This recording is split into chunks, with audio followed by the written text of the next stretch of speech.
Which smoothie are we gonna try first? I'm thinking I'm gonna start with the simplest one. I'm gonna start with the one that's just a bag of stuff. This is basically what my daughter made for me.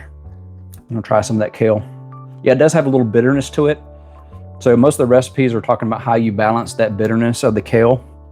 I mean, you want all the healthy benefits of eating the kale, but most people don't really like the taste or the texture of kale.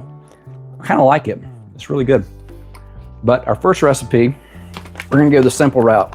We're gonna use a bag of frozen, this has got blueberries, strawberries, and banana. So a lot of the essential ingredients for most of the kale smoothie recipes that I was looking into.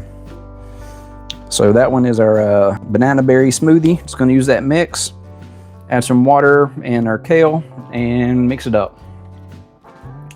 So let's go ahead and we'll start with the little mixer for this one. Because I have tried this. This is what my daughter made me. And I'm not going with exact measurements for this one since I'm working with a Ninja. All right. So we're just gonna add some bananas and berries into the mix here. No, actually, I'm doing this wrong. Talk about making mistakes. No, we're already doing something wrong.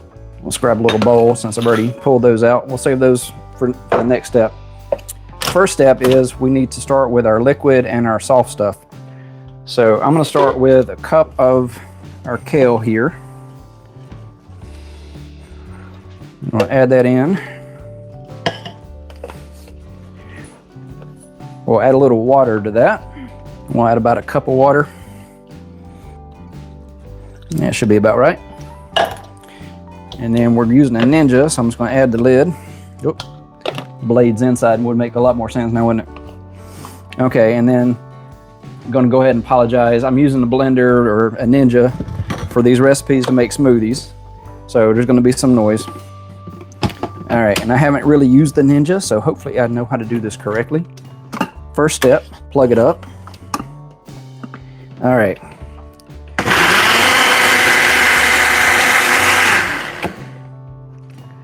All right, so there's our blended kale. Nice and green, looking good. Okay, now we'll add in all of our berries and bananas and all the good stuff. You know, I'm really tempted. I gotta try that just by itself. What does just blended kale taste like?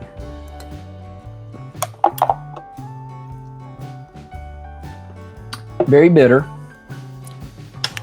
Very watery, since that's the only other ingredient. I can see why you want to add stuff to that, but it's nice to know the starting point. And I'm sure anybody you've ever watched make a kale smoothie has never done that. But that's part of the experience. I want to try the kale before I add in the flavors that make it taste good. All right, so now we're gonna add in some frozen blueberries, strawberries, and banana. And kind of judge how much space is left in there. We'll go ahead and make a little bit more, because family's not the best at eating things that I grow, but they might try some of the smoothies. I know my daughter likes the smoothies. She made me one. And it's Father's Day, so, you know, they have to try it, right? I was expecting somebody to say no from the background. All right, so that is about full once we close that in. Okay, you can see already that looks much different than when it was just the kale. All right, now let's give that a blend. Sorry for the noise.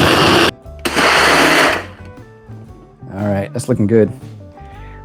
I don't think that's super thick, but I didn't add like a huge amount. Ugh, I guess they're pretty tight after you blend it. All right, and we're done. I can't open it. Oh, I got it.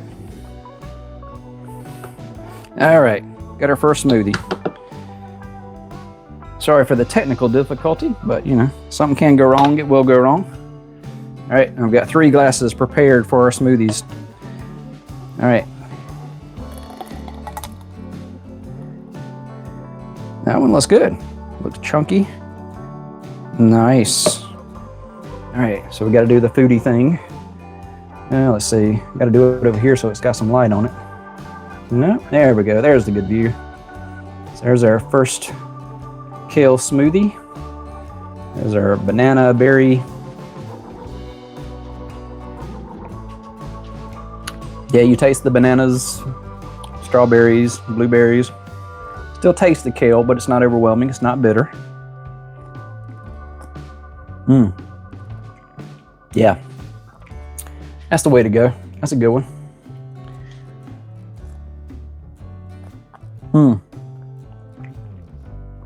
Delicious. All right. We'll set that there. Smoothie number 1. I like doing these because it gives me a chance to actually interact with people watching my content. Sometimes I may get subscribers out of that, or I may get additional views. But you know, it's just, I get practice with doing a live stream, trying to produce better content that people would want to watch.